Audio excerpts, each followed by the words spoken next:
E aí, galera, tudo bem com vocês? Hoje a gente tá aqui pra reagir. Acabou pra Sukuna Itadori e revela seu novo poder e a farsa da morte de Satoru Gojo. Oxi, Jujutsu Kaisen. É do capítulo de ontem, será, amigos? Bom, Caraca, acredito que seja. eu acho que possa ser que ele não conseguiu colocar o...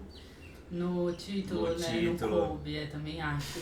Meu Mas, Deus. nossa, esse título aí me deixou hypada, hein? Rapaz, é do canal do Bruno Bandeira, Bruno tá? Bandeira, meus amigos. Já trouxemos do Tonerd, já trouxemos do... Dias de Nerd, Dias de também. Nerd. Então já tá tudo disponível pra vocês assistirem, tá? Nosso canal de vlog, games e cortes e também de futebol estão ativos, todo dia tem vídeo, então já garante sua inscrição, os links tá aqui na descrição do vídeo, tá? Verdade. Então, Bora pro vídeo. bora. Sukuna meus usa amigos. mais uma vez a técnica que foi responsável por matar Satoru Gojo, um ataque capaz de cortar o mundo, mas que foi facilmente evitado pelo deus do trovão Hajime Kashimo. O que fez a gente se perguntar por que o feiticeiro mais forte também não foi capaz de fazer o mesmo. Seria essa uma incoerência de roteiro? E finalmente tivemos a chegada do nosso menino Itadori ao campo de batalha, indo com tudo pra cima de Sukuna. Mas algo parece diferente. Itadori aparece com garras nas suas mãos e seus braços parecem completamente modificados.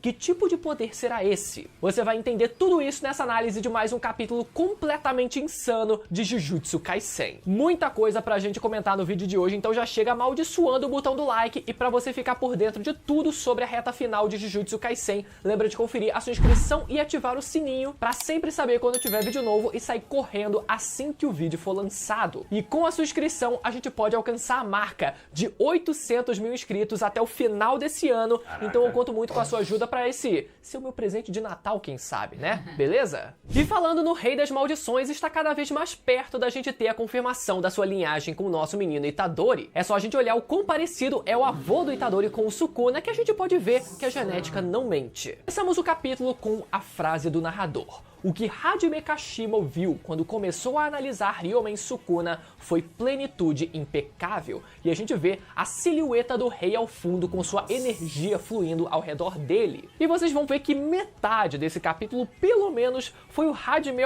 mamando Sukuna, dizendo o quão lindo ele é, mas como ele é um espetáculo.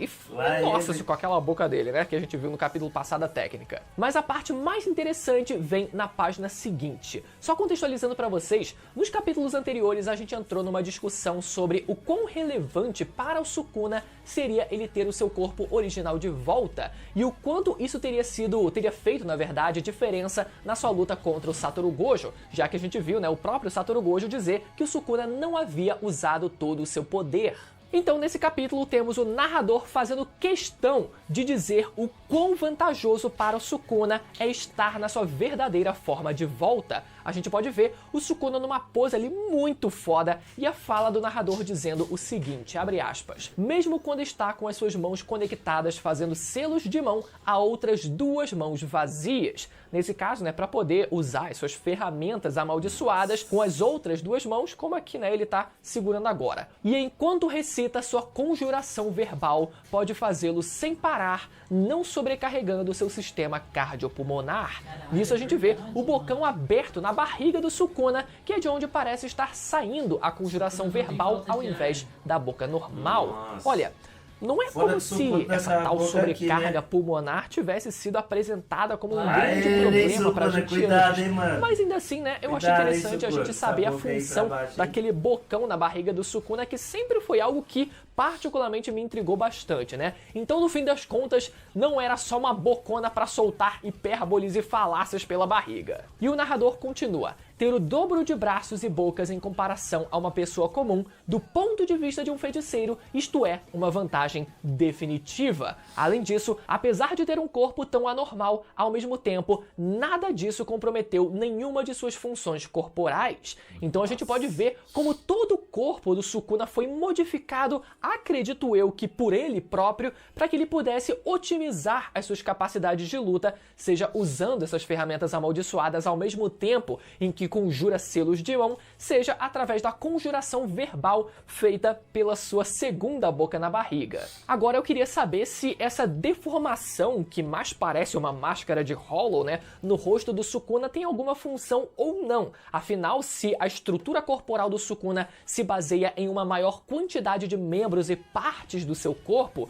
como os braços e a boca, isso deveria se aplicar também, né, aos olhos do Sukuna, que também possuem um número dobrado no rosto. Então eu deduzo que isso seja para que o Sukuna tenha uma visão, um melhor campo de visão, mas ainda assim essa carapaça, né, no rosto ainda me deixa meio intrigado. Agora, sobre o quanto o corpo original do Sukuna teria sido relevante na luta contra o Gojo. Obviamente, né, que dessas formas práticas que o narrador citou, além da ferramenta amaldiçoada que ele deixou para usar contra os outros feiticeiros a partir de agora. Mas fora essa questão prática, o nível de energia amaldiçoada do próprio Sukuna seria, né, basicamente o mesmo, independente do corpo que ele usasse. A gente só não sabe se esse corpo original do Sukuna poderia ter uma, quem sabe, resistência natural maior do que o corpo do Megumi, que fizesse, né, uma diferença em conseguir tancar, por exemplo, os golpes do Gojo com uma maior eficiência, né? Mas eu particularmente acredito que isso não tenha uma relevância significativa, porque o que conta mesmo em Jujutsu é o nível de energia amaldiçoada. Salvo exceções como o Itadori, né, que é basicamente resultado de um experimento e por isso, né, ele tem um físico tão forte de forma natural, mesmo sem ter energia amaldiçoada. No comecinho da história a gente viu isso melhor. Na página seguinte temos mais algumas informações interessantes sobre o Sukuna. Descobrimos o nome da segunda ferramenta amaldiçoada do Sukuna, chamada de Asparas, que eu ainda torço para que ela apareça de alguma forma que seja para que o Sukuna ele fique de verdade na sua versão completa, assim como 1000 anos atrás, sabe? Pô, completaço, forma original e as duas ferramentas amaldiçoadas sim. Só não sei como é que vai surgir, vai sair da boca da barriga? E descobrimos também o tanto de gente que o Sukuna varreu no passado, incluindo os remanescentes do clã Sugawara. E esse é um nome interessante, né? Pra quem não lembra, um membro desse clã chamado Sugawara no Michizane foi o ancestral em comum do Satoru Gojo e do Yuta Okkotsu. Voltamos à luta entre eles e depois de uma troca de golpes, Sukuna começa a recitar o encantamento da técnica responsável por matar Satoru Gojo, mais uma vez através da boca na sua barriga. Escamas de dragão, repulsão, par de meteoros. É melhor desviar disso. Destrinchar. Nisso, vemos o corte surgindo em frente ao Hajime, que pra quem não entendeu direito esse frame ali de baixo, ele teve uma parte da sua mão cortada, mas ele ainda conseguiu desviar do corte, assim como alertado pelo Sukuna. E vemos o Hajime dizendo: "Foi isso que finalizou Satoru Gojo, um ataque que corta o mundo." Vamos lá então, galera, vamos lá que essa parte aqui, ó, essa parte, vamos lá. Primeiro, com essa cena, galera, a gente vê que para compensar o fato de não termos visto a execução dessa técnica contra o Gojo, o autor ele fez questão, né, de mostrar essa técnica pra gente contra outros feiticeiros, no caso Hajime Kashimo, para que a gente pudesse entender um pouco melhor como ela funciona visualmente. O que na teoria seria algo muito bom, né, mas que na prática, essa cena só fez com que a derrota do Gojo fosse ainda mais questionável. Mas vamos lá primeiro sobre a definição dessa técnica mais uma vez. A dúvida era se esse corte era materializado diretamente dentro da barreira do infinito para atingir somente o Satoru Gojo, ou se esse era um corte que cortava absolutamente tudo. E sim, essa é uma técnica que corta toda a barreira do infinito junto do próprio Satoru Gojo e quem estiver dentro dela, né? O Sukuna disse nos capítulos anteriores que esse não era um corte projetado como os que ele costuma fazer, então a gente assume que esse seja um corte que se materializa no espaço. Agora,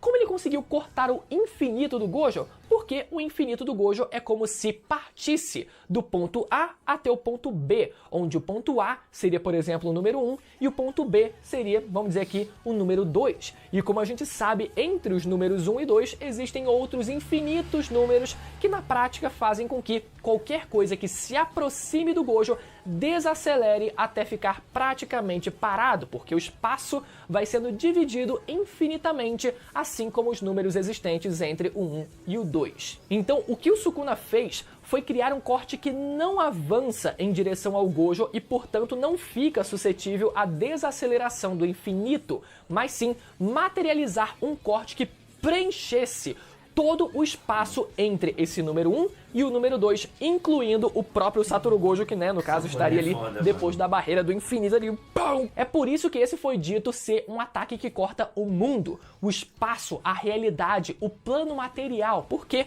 simplesmente não importa a distância que esse espaço ocupe, tudo aquilo vai ser dividido de forma instantânea. Entendido, galera? Só pra então a gente, esclarecer mais uma vez esse ponto aqui também. Vamos lá. Só que essa técnica, já de cara, fez a gente pensar que o Sukuna poderia simplesmente matar todo mundo a hora que ele quisesse, já que a gente não viu exatamente como tinha sido aquele corte contra o Satoru Gojo. O Sukuna, ele até diz, né, que essa foi uma técnica quase impossível. Mas que, galera, pra mim, não pareceu nem um pouco quase impossível. E esse eu acho que foi o principal problema na derrota do Gojo. Foi uma técnica extremamente apelona e teoricamente quase impossível de se criar, mas que na prática faltou o autor ele mostrar toda essa complexidade, essa dificuldade em executar essa técnica. E como a gente não vê essa complexidade da criação dessa técnica de forma mais palpável no mangá, pareceu que o Sukuna, depois de ver o Mahoraga criar essa técnica, só ficou apanhando depois daquilo de graça, ao invés de executar a técnica de uma vez. Só que agora, esse capítulo trouxe o segundo grande problema, que foi o Hajime ter conseguido desviar desse corte e o Satoru Gojo, por algum motivo, não. Ou seja, não é um corte absoluto que não pode ser desviado, como a gente poderia teorizar aqui. Porque esse foi um outro ponto, né, que a gente ficou sem resposta. O Gojo, antes de ser cortado, estava numa condição física muito boa, muito favorável, enquanto o Sukuna estava só o caco. Mas mesmo assim, o Sukuna conseguiu executar a técnica e por algum motivo o Gojo não conseguiu desviar daquilo. E aqui, né, óbvio, né, vocês vão dizer, Brunão, mas peraí, né? Mas é que o Sukuna avisou pro Hajime nesse capítulo que era pra ele desviar, né? Que era melhor ele desviar do que tava por vir, por isso o corte pegou só de raspão ali e ele conseguiu desviar, só pelo aviso do Sukuna. Fora, né, que o Hajime também teve a sua visão melhorada por causa da sua técnica inata, então veja bem, calma aí, segura, porque capítulos anteriores, segundo o próprio Sukuna, antes de um feiticeiro ativar uma técnica amaldiçoada, a energia do feiticeiro flui através do seu corpo a partir do seu núcleo, e isso pode ser visto e analisado a ponto da pessoa deduzir que tipo de técnica será usada pelo oponente, assim como o próprio Sukuna conseguiu deduzir que a técnica que o Satoru Gojo iria usar naquele momento em que ele explica isso seria o brilho vermelho. Então o Gojo podia ter lido esse fluxo de energia vinda do Sukuna não só de forma natural, como o Sukuna também fez, mas de forma ainda mais aguçada por causa dos 6 olhos, que servem justamente para enxergar esse fluxo de energia como ninguém. Inclusive, o Gojo ele já tinha visto essa técnica ser executada pelo Mahoraga, então ele podia muito bem ter deduzido o que estava por vir partindo da técnica do Sukuna. Fora que, mais uma vez, o Gojo estava numa condição física muito boa que não justifica ele não ter conseguido, por exemplo, se mover. Na verdade, era justamente o contrário. Era o Sukuna que estava só o pó da rabiola e, mesmo assim, ele foi aparentemente capaz de recitar o encantamento verbal, fazer o gesto de mão e, mesmo com tudo isso, o Gojo não fez absolutamente nada. É muito estranho, né? Bom, vamos falar de amor agora, porque o amor venceu nesse capítulo. Sukuna relembra como a Yorozu tentou lhe ensinar o que era o amor e como ela dizia que ele não entendia o que era o amor. Eu confesso que eu me senti lendo Boku no Hero nessa parte, inclusive saudades. Tenho que colocar a leitura em dia, né? Enfim. Em meio ao diálogo, a batalha continua e Sukuna lança um corte em formato de grade em direção ao Hajime, e o que vemos na página seguinte parece preceder a sua derrota completa e mais uma vez em off-screen. Meu amigo, tá virando rotina agora, né? Tá virando rotina a galera ser derrotada em off-screen. Mas enfim, o flashback então começa. Na verdade, temos uma conversa entre o Hajime e o Sukuna num plano astral que já parece ser também ali muito parecido com o que aconteceu com Satoru Gojo, que seria o Hajime prestes a e de arrasta pra cima. Sukuna diz que figuras como ele e o Hajime são amados por serem simplesmente fortes, que as outras pessoas buscam um reconhecimento por parte deles quando os desafiam para uma batalha, e que atendendo a esses pedidos e retribuindo ao matá-las de forma absoluta seria uma forma de demonstração de amor. E Sukuna ainda diz por que decidiu dividir a sua alma em objetos amaldiçoados para atravessar as eras, ao dizer que o sabor humano é diversificado e passageiro e que há o suficiente para petiscar e matar um tempo até o dia de morrer. Então, o Sukuna, galera, basicamente ele vai vivendo um dia após o outro, né? Se entretendo e levando a vida de acordo com o momento, se divertindo, matando e comendo até o dia em que ele acabe morrendo. Só que esse dia parece estar se aproximando, porque na página seguinte vemos a expansão de domínio do Hakari sendo quebrada pelo Uraomi, aparentemente, ao mesmo tempo em que Itadori e Higuruma caem dos céus, como se fosse ali se transformar num titã ali mordendo o próprio braço. Primeiro, galera, por que todo mundo apareceu caindo do céu? Pode ser que os corvos manipulados pela Mei tenham levado o pessoal para o cenário da batalha, né, em meio aos céus. Acredito que essa seja uma possibilidade. E como já foram 3 personagens caindo do céu, pode ser que o resto da galera também, né, esteja planando no ar acima deles ali, só esperando o momento certo pra entrar em cena também. Agora, todos os 3 personagens que apareceram têm habilidades maravilhosas para ser usadas contra o Sukuna, tanto o Itadori, quanto o Hakari, quanto o Higuruma, mas eu quero muito ver, particularmente, o Higuruma usar a sua expansão de domínio contra o Sukuna, porque pra quem não lembra, a expansão de domínio do Higuruma simula o cenário de um tribunal onde não se pode usar qualquer tipo de violência física. Nossa! Então imagina o Sukuna ele tendo que ser julgado pelos seus crimes num tribunal super formal sem poder fazer absolutamente nada, né? Mas é claro que para isso o Higuruma ele precisaria vencer numa disputa de expansão de domínio contra o Sukuna, o que seria, né, altamente improvável num cenário comum. Fora que, mesmo que o Sukuna seja julgado com uma sentença de morte dentro do tribunal do Higuruma, quem executa a pena é o próprio Higuruma com a sua espada da execução. Então o Sukuna ele poderia lutar no corpo a corpo, mesmo sem poder usar a sua energia amaldiçoada, assim como o Itadori fez também. Enfim, seria um cenário muito interessante ainda assim de se ver, e eu acho que com ele aparecendo aqui, as chances são sim bem altas até. Mas obviamente o que todo mundo tá curioso pra saber é o que está acontecendo com o corpo do Itadori. A gente pode ver que os seus braços possuem algumas bandagens e o Itadori parece estar terminando de amarrar essas faixas com a boca. Mas ao mesmo tempo as suas mãos agora possuem garras, enquanto os seus cotovelos parecem ter uma espécie de exoesqueleto. Galera, o que eu acho que tá acontecendo aqui, olha só, é o Itadori finalmente sendo capaz de moldar a forma do seu corpo.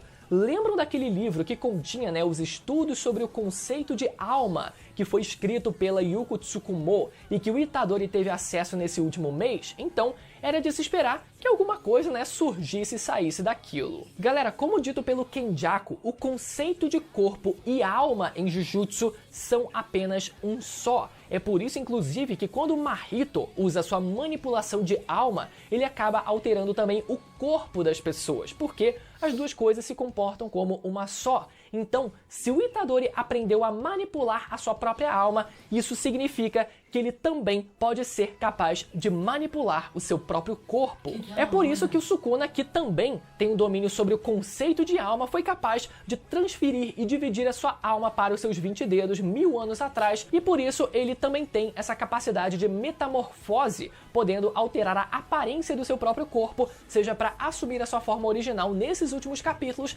seja para alterar até mesmo as propriedades do seu corpo original, acredito eu, a ponto de gerar um corpo com 4 braços, 4 olhos e até 2 bocas. Então olha só como esse final de capítulo parece conversar com o começo do próprio capítulo, e isso foi algo genial. A gente vê lá no começo do capítulo toda uma análise da estrutura corporal do Sukuna na sua versão original, enquanto no final do capítulo o Itadori aparece também o quê? Alterando a sua estrutura corporal. Teve gente, galera, cogitando que o Itadori consumiu os outros fetos amaldiçoados lá e por isso ele mudou de forma, mas não é bem assim que funciona. tudo que o Itadori consome só é convertido em mais energia amaldiçoada para ele, então eu acho que isso não tem qualquer chance de ter uma interferência com o que a gente viu nesse capítulo. Fora isso, foi dito pelo Satoru Gojo que as técnicas do Sukuna iriam ficar gravadas no corpo do Itadori, então falta o Itadori mostrar isso pra gente também. E quando ele mostrar, vai ser muito interessante pelo conceito que foi trazido pelo Gojo nessa última batalha, quando a gente vê que ele sofreu menos danos do seu próprio vazio roxo por ser uma técnica gerada a partir da sua própria energia amaldiçoada. Não só isso, mas no capítulo passado a gente pode ver que os golpes elétricos da ferramenta amaldiçoada do Sukuna não surtiram efeito no corpo do Hajime, pelo próprio Hajime possuir técnicas de eletricidade, por isso ele é praticamente imune a essas técnicas. Ou seja, partindo desses exemplos, o Itadori deve ganhar uma resistência natural aos cortes do Sukuna por ter uma afinidade energética com as técnicas do próprio Sukuna, já que ele próprio vai ser capaz de fazer o mesmo. Como sempre, eu quero saber a teoria e a opinião de vocês aí nos comentários, e lembrando que o link da manual vai estar tanto na descrição quanto no comentário fixado. Caso você queira ver o meu vídeo sobre a inevitável morte do menino Itadori, eu tenho certeza de que esse vídeo vai te convencer de que essa será a melhor resolução para o nosso protagonista, e esse vídeo vai aparecer desse lado da tela aqui para você poder ir lá assistir agora, beleza? Até a próxima, tchau! Morre todo mundo em Jujutsu, hein, rapaz? Meus amigos, se vocês Autora quiserem não esse cuidou, não. vídeo aí, ó, do Itadori aí, Comentem. comenta aí. Outra E, coisa, velho, vocês caraca, pediram... é muita coisa, É velho. muita informação. Nossa, ele Muita trouxe muita informação. informação. Gostei muito do que ele falou do Satoru também, né? Das duas informações que ele trouxe. E essa explicação, acho que do final, né? Pra gente entender um pouco, a gente que, né, não acompanhou Isso. muito a evolução do Itadori, acho que pra gente foi fundamental esse final aí, porque ele explicou muito bem Muito, e agora muito. tudo faz sentido na nossa cabeça. Verdade. Outra coisa também é que vocês estavam pedindo pra gente trazer a análise do capítulo 214, se eu não me engano, que é a luta do Itadori contra o Sukuna. Sukuna. Então, se vocês quiserem mesmo que a gente traga, eu preciso que vocês comentem aqui no vídeo, beleza? Deixa like no comentário do amiguinho pra gente saber que vocês querem e aí a gente traz pra vocês, tá? Outra coisa, vai do 214 a qual o episódio? Daí Ou vocês é só um deixam capítulo? tudo certinho. Se for um capítulo só ou se for vários, daí a gente vai trazendo durante a semana, beleza, meus amigos? Exatamente, adorei o vídeo. Caraca, Nossa, as velho. explicações dele, mano. Tem muito conteúdo. E esse negócio aí do Sukuna aí que ele avisou tudo, ainda bem que ele explicou tudo certinho, né? Então, eu acho que Mano, o Satoru volta, Você mas... acha que volta? acho Mano, eu acho volta. que agora eu perdi as esperanças, já acho. Mas, mano, o Sukuna apelão demais, né? E ainda nem apareceu a outra ferramenta dele, né? Então... Da onde que será Mano, que vai dá sair? Da muito da rodinha? hora. Da onde? Gostei muito que ele Lá explicou ele. sobre o negócio do corpo, né? Corpo e alma em Jujutsu é a mesma coisa e tal. Nossa, adorei. Tudo faz sentido agora. E tô bem ansiosa aí. E ele explicou também como funciona a expansão daquele expansão, carinha lá, é. né? Do tribunal. Tribunal. A gente não tinha visto ele lutar e nem nada do tipo. Então, nossa, mano, é muito da hora a expansão dele. Rapaz, Só que nossa. você viu? Mas tudo tem um jeito pro Sukuna escapar, né? Então, mano, o vai ser Sukuna é horrível. O mal vai prevalecer. Já era, isso meus aí. amigos, sem jeito não. Agora queremos a análise de vocês. O que Exato. você acha dessa análise aí, beleza? Exato, comenta aí que a gente quer saber, beleza, amigos? E até o próximo vídeo.